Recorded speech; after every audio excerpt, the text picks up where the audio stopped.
Hello everybody, welcome back to my garage. My name is Dean, I am the Throttle Cracker, and I'm going to mention this now because I forgot to mention it in the previous take that I just finished completing, realizing that I didn't have a microphone on the whole time.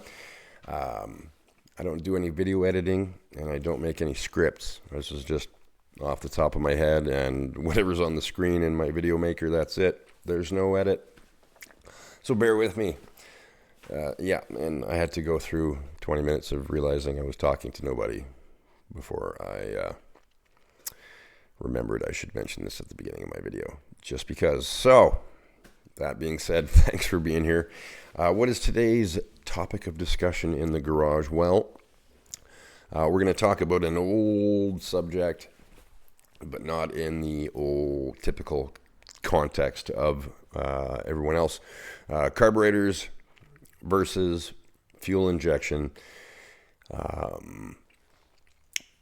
Not which makes more power. This has been done.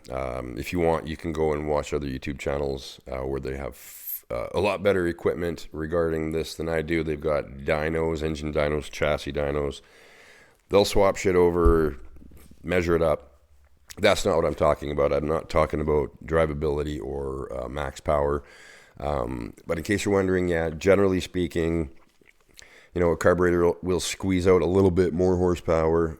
Injection is far better absolutely everywhere else. Sometimes the injection makes more power, but it's below the curve. It's not peak numbers. It's below the peak. It's the averages. It's the drivability. It's the cold weather starting or cold engine starting, part throttle cruise. Everything else is generally speaking better with fuel injection. But that's not what I want to talk about. It's not what I believe, okay? Now, for the longest time, and we're going to be speaking in terms of V8 carburetor versus V8 injection because it's basically most relevant and easiest to create the content with. So, we're going to do a very brief rundown of how a carburetor works. You need to know what I'm talking about. If you have no idea how carburetors function, you'll probably appreciate this anyway. Pardon me.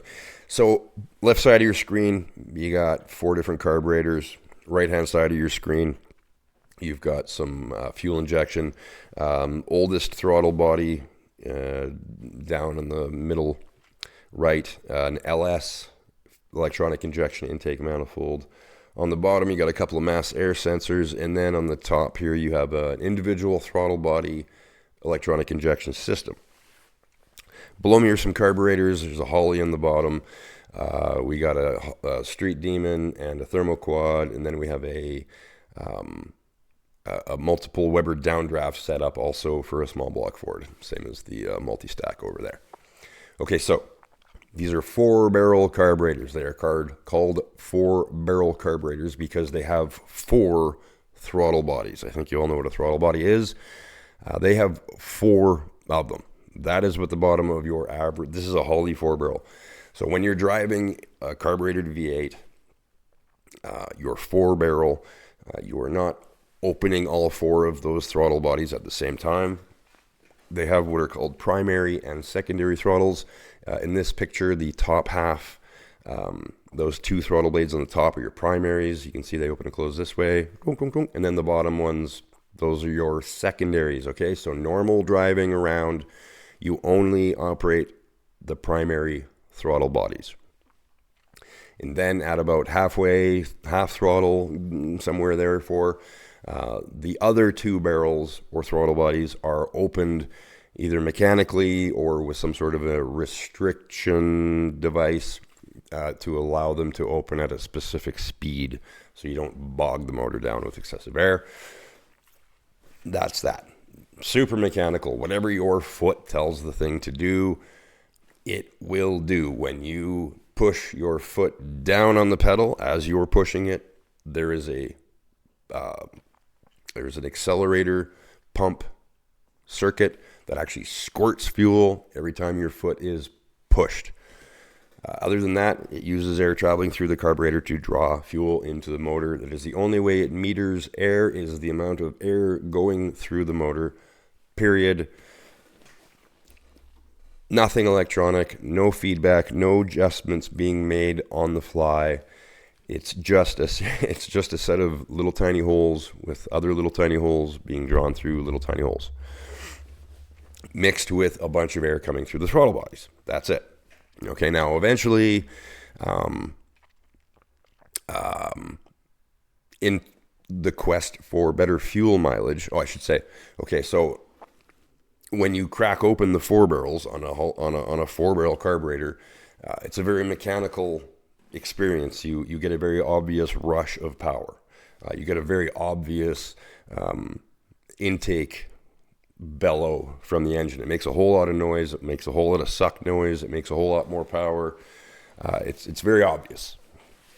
Very obvious. It's great. So as I was about to say, in the pursuit of better fuel mileage, they went to what is called a Spreadbore carburetor. So still four barrels, as you can see. In this picture, the primaries are on the bottom. Those tiny little throttle bodies. That's what you're driving on normal part throttle. That's what you're driving on for idle. And then when you tip into the pedal to get more power, you have now really big secondaries opening. Again, this is a thermo quad. This is a Carter thermo quad. This was factory on like 71 and newer Dodges of the time. Easily the best carburetor of all time. The NHRA penalties that you must live to when you use one of these is proof enough of that. So you get the beautiful part throttle fuel mileage. It's also very, very snappy because there's a tremendous amount of velocity through those small throttle bores. We're going to be talking about velocity real soon. And then when you snap open the secondaries, you get those two huge butterflies opening. A massive increase of volume, and you get the very fucking obvious audible rush through the intake and the mechanical rush of power that you get snapping that open. Quadrajets, if you've ever been in an old GM car, everybody's been in a Camaro where the guy stands on it and it's just like this massive amount of noise starts coming from under the hood. Maybe not so much more power, but it's a very cool effect. And if you've ever made money selling horsepower, you know that the impression of power sells. You don't actually have to make much more of it. So, velocity on the bottom, volume on the top. Primaries are velocity, wicked part throttle operation, low to mid-range power, like engine speed power, low to mid RPM, and then the big dogs open up, screaming to the red line. So,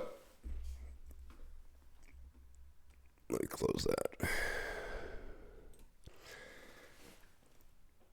For modern fuel injection to not feel like a sluggish dog, the amount of technology that has been employed to make your modern fuel injected engine feel like it's running a carburetor, bear with me, is crazy. Why doesn't it feel like a carburetor? Okay, well, this is what your average fuel injected, and this is very general until you're into some very exotic, not high-end shit. Your engine is running through a single throttle body with one barrel. For all intents and purposes, that is one barrel. Your foot, as you can see with this one, it is actually mechanical. This one is set up for a cable, like it's mechanically connected to your foot. All right, so when you snap this thing open to full throttle or even half throttle and beyond at a lower RPM, it's reliant entirely on ECUs, ECMs, sensors, feedback, and electronic adjustment to make the engine not totally fall on its face and backfire through the throttle body, because it does not need a gulp of air like that. There's no need for a gulp of air that big at anything other than getting up in the RPM range. So in a carburetor, if you were to snap the throttle wide open at like 2,000 RPM in fourth gear, it's going to buck and fart and backfire and make loud noises through the carburetor, and it's not going to fucking go anywhere. So you don't do that anymore.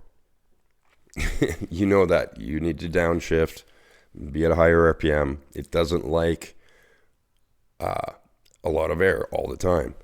Carburetors are dependent to an extent on the driver to have a fucking brain in his head to realize that, hey, my Hemi doesn't need full throttle at 1,500 RPM.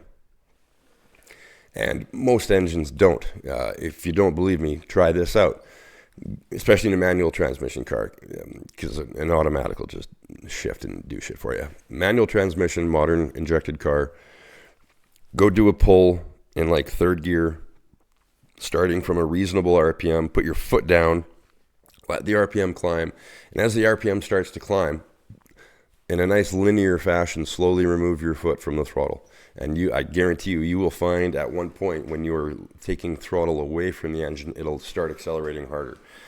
That's because it's actually at a somewhat optimal air-fuel ratio mechanical setting that it can deal with quickly and more reasonably.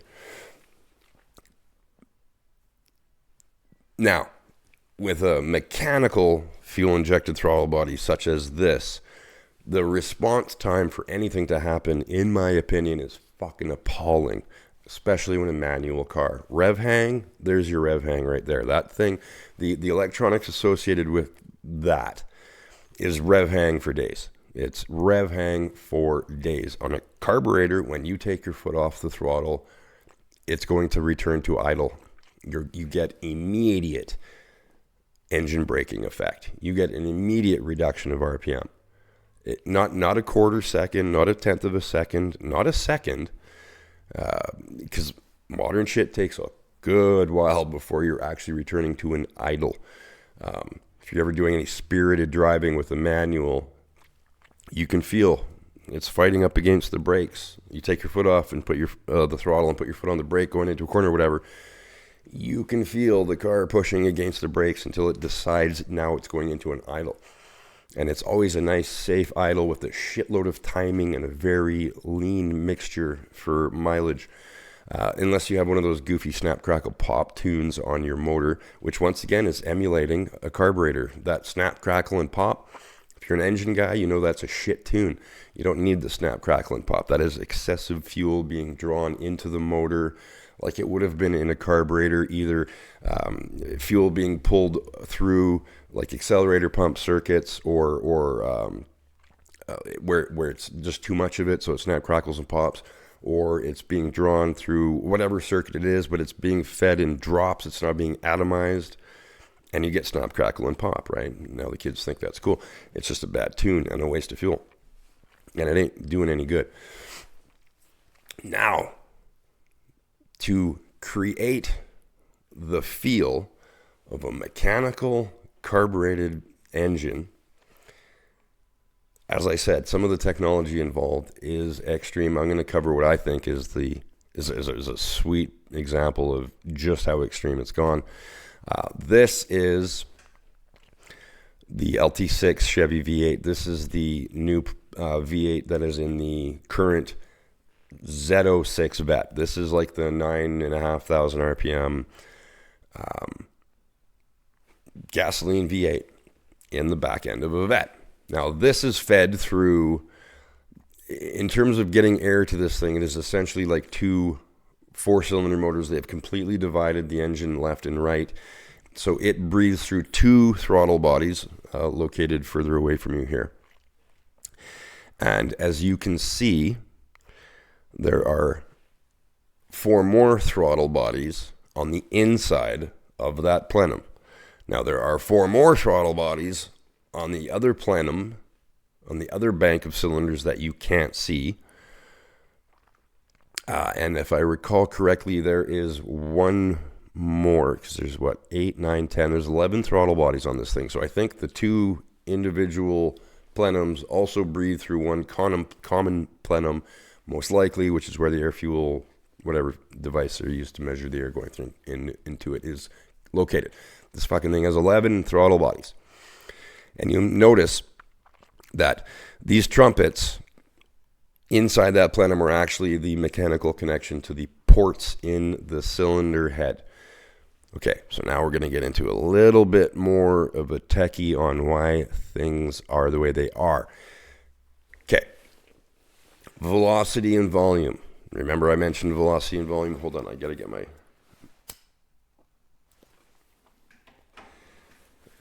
smoke lit.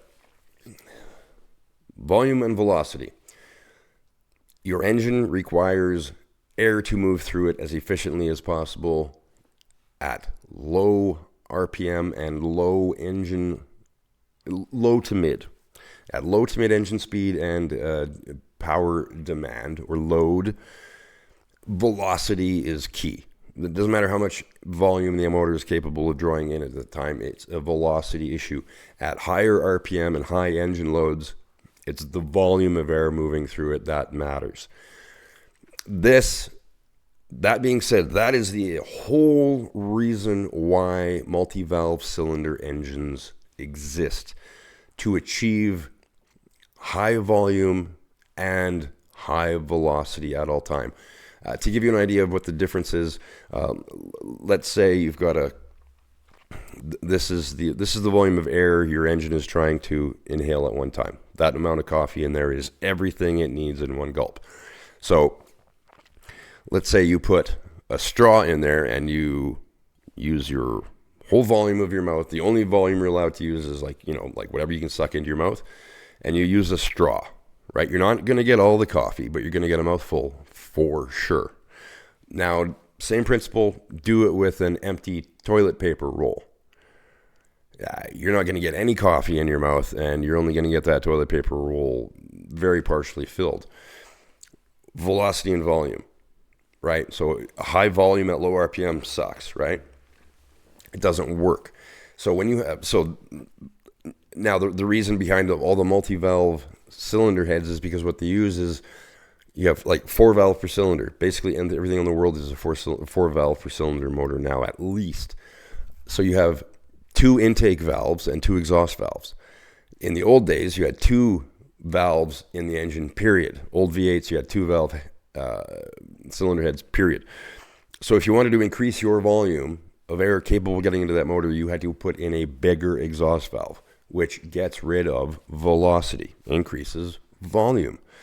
So modern motors, what you have are 2, at least, smaller intake valves, both capable of delivering very high velocity, and combined they create and supply a lot of volume. So you have volume and velocity at all time. The loss of velocity is detrimental. You can bullshit a lack of volume. You just don't get the RPM potential with lower volume. Multi-valve cylinder heads exist for this reason. Now,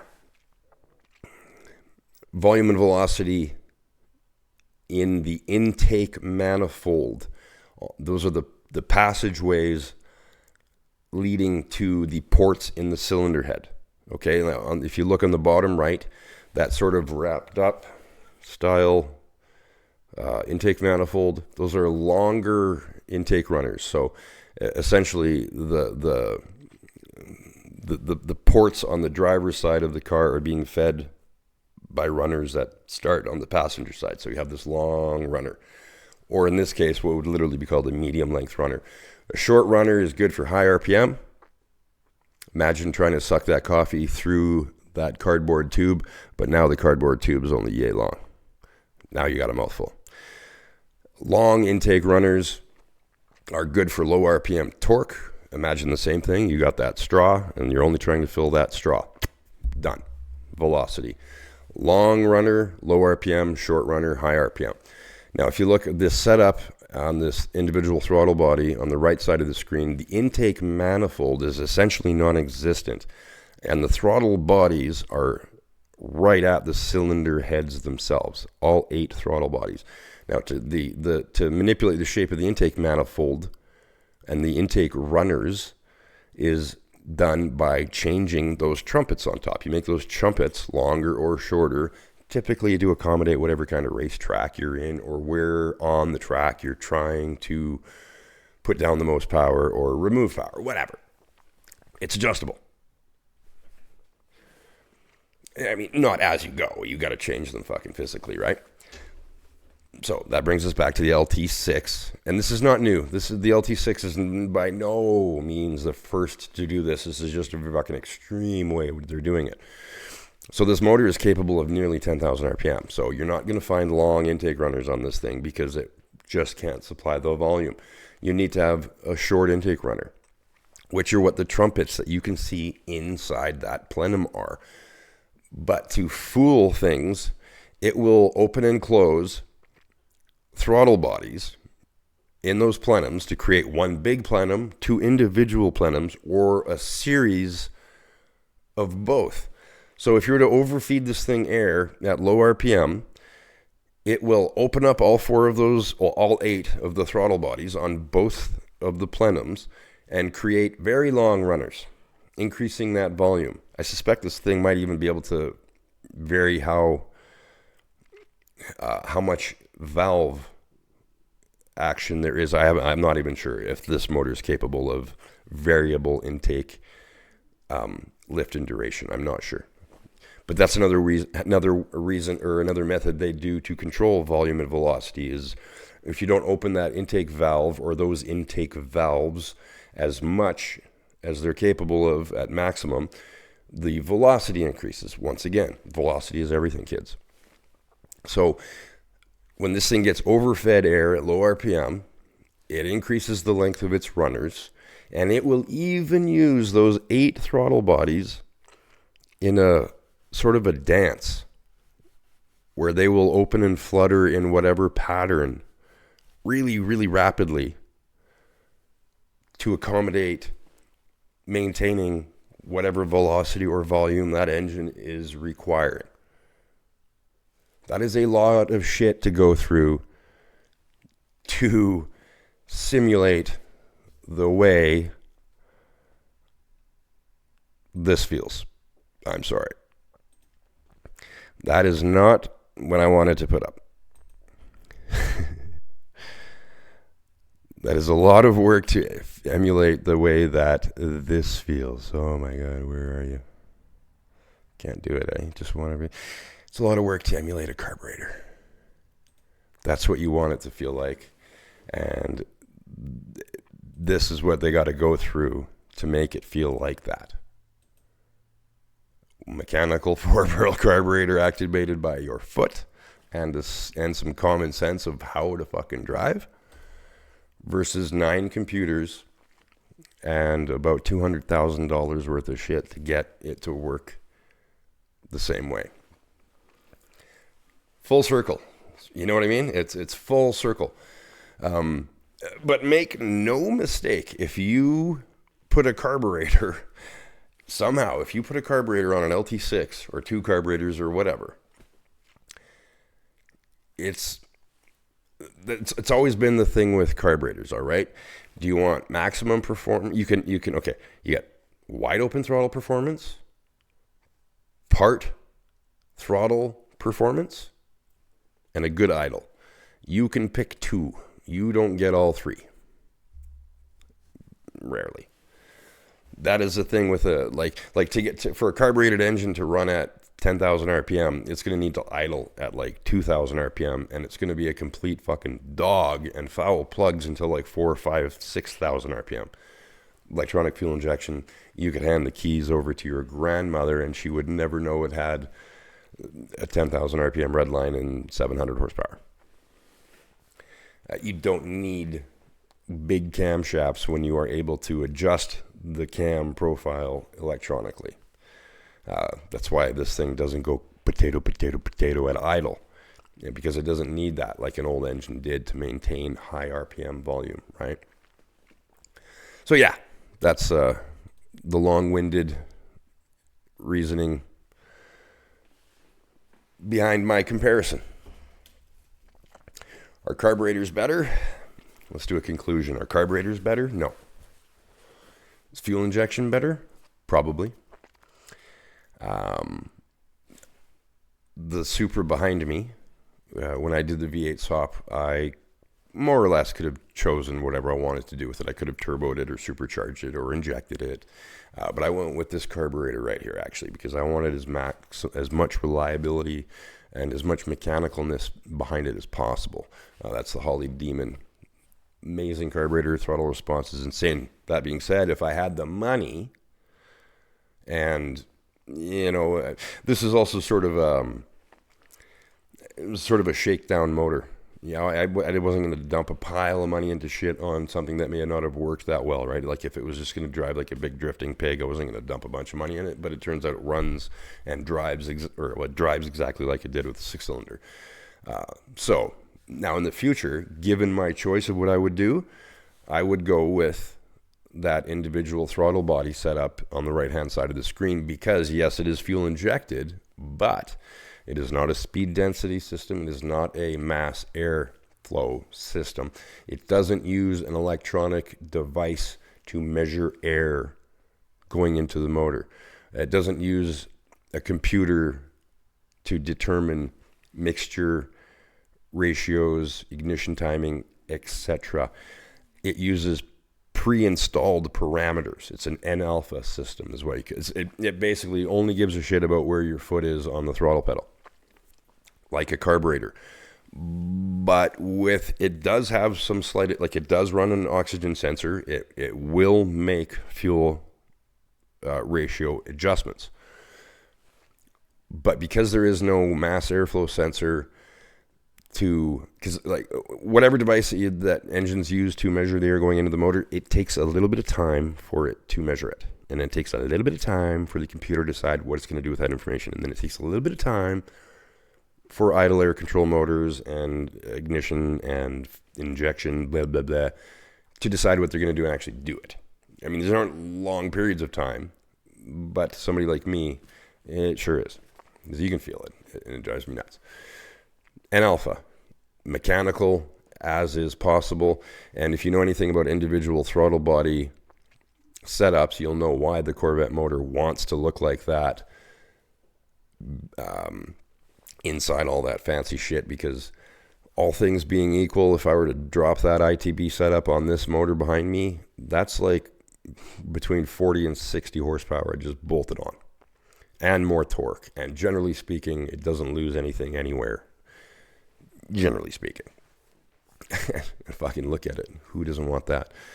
Who doesn't want that? I would have that coming through the hood all day long. Not the easiest thing to put an air filter on either, but who cares? It's just money. So yeah, I don't know. What do you think? What do you especially with manual cars? It's very tough to be a gunfighter with a modern fuel injected manual car, because the rev hang and the lack of return to idle speed and the rate at which, and like I say, unless you're spending like a shitload of money on a very, very high performance car, if it comes with 3 pedals, then you get a pretty decent mapped out system. But even then, right, most manuals now are paddly shifted, which is directly integrated with computers. It lifts, when you pull that paddle, it'll snap open and close throttle bodies, remove fuel entirely, change timing entirely, and then give it all back to you after it's changed gears to, once again, reduce that load on transmission, driveline, upsetting the car, the chassis, etc., etc. But yeah, what do you think? What are your experiences? As a real driver, like I'm a real seat of the pants guy. I feel shit through, like most people would never notice while they're driving. Very few of you would, but I know there are a lot of you that are just like me. So what do you guys think? Am I wrong? Are you familiar with a carbureted V8 and a manual transmission? Go drive one. Go drive one. I think I said this in my last video. Go build a 427 Cobra with some carburetors on it and tell me it's not the most terrifying thing you've ever tried to drive. No computer's keeping you safe. It's only this and this. All right. Love the shit out of you guys. It's been fun. Like, share, and subscribe. That would be great. If you like the video, really, if you hit the thumbs up button, that would make my day. Car tube is really hard to get broken or get exposed to. So I would appreciate anything you can do to help. So, till the next one, keep the greasy side down. Love you guys.